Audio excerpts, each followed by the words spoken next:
Hey! So, the Gallup poll, which is one of our major sources of electoral information, which extrapolates the feelings of all 300 million of us from samples of around 600 interviews, and which I read every single day, new rolling numbers posted by 2 p.m. Eastern, Dr. Frank Newport's Gallup poll called me last night on my cell phone to ask about politics and the economy. Well, good choice. I spoke to a polite young man with a southern lilt named Nathan, and I registered my disdain for President Bush and John McCain, my great admiration for Barack Obama, and my less great but still positive feelings, on balance, for my own Senator Hillary Clinton.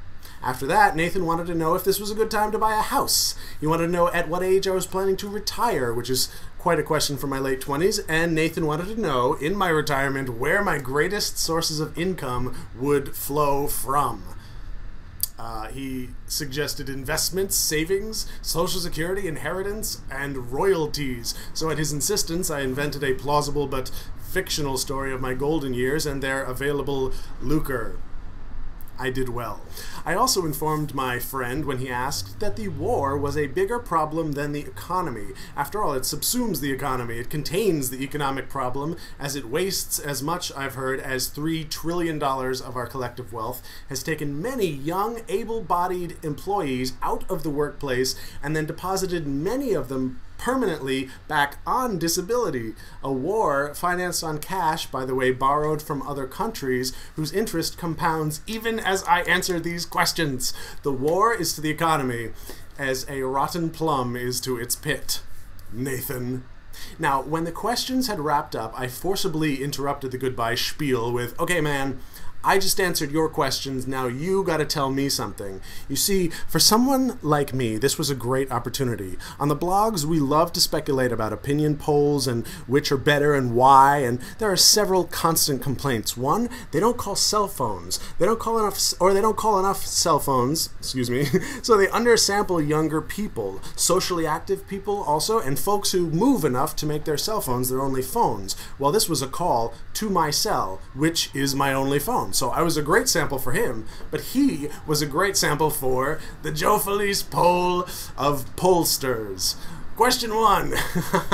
How long has Gallup been doing cell phone polls? 100% of respondents said, at least the last few months. That's how long I've been working here. Question number 2. How easy is it, sir, to reach willing people on their cell phones? Would you say it is more easy than landline users, less easy, or about the same? 100% of Nathans responded that it was actually much harder to get cell phone users to pick up and participate, and that they seem to consider it more an invasion of their personal space when they get the call.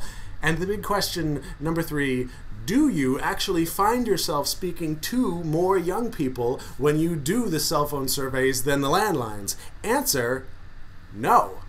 It's actually more middle-aged people.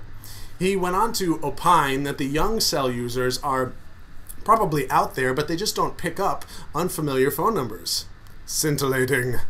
I want to add that Gallup and any reputable polling organization knows already that raw data is biased towards certain demographics who like to take polls. So they do manipulate those numbers, weighing the data differently until they have a sample that actually reflects the population. It is not perfect, and there is error, but it does help get us into the ballpark of what people actually think. If you like polls as much as I do, you should start visiting pollster.com. This isn't a paid commercial, but it's a good resource. They have lots of great graphs showing how numbers change over time, and they average all the recent polls on popular questions from all the polling organizations to create overall numbers. Other useful sites for polling data are realclearpolitics.com, which is run by Republicans, but not overly duplicitous ones, and pollingreport.com, which has a great archive of issue polls going back for years. I used Polling Report in my video about abortion. Tons of information. Now, if you watched my recent videos, then you know I'm competing in the Project Breakout Political Pundit competition. And I am in second place for the week. And the number 1 guy is just barely ahead of me. I need you to vote for me today and tomorrow to catch up. Just go to the link in the sidebar. That's my entry video. It's a video that is not on YouTube. You create a username, sign in, you go back to my video, you hit the big red vote button 15 times. Yes, 15. It only takes a second, but 15 times. Okay, You'll understand when you get there. Now, huge thanks to the 99 people who voted for me yesterday. Can you push me over 100 today?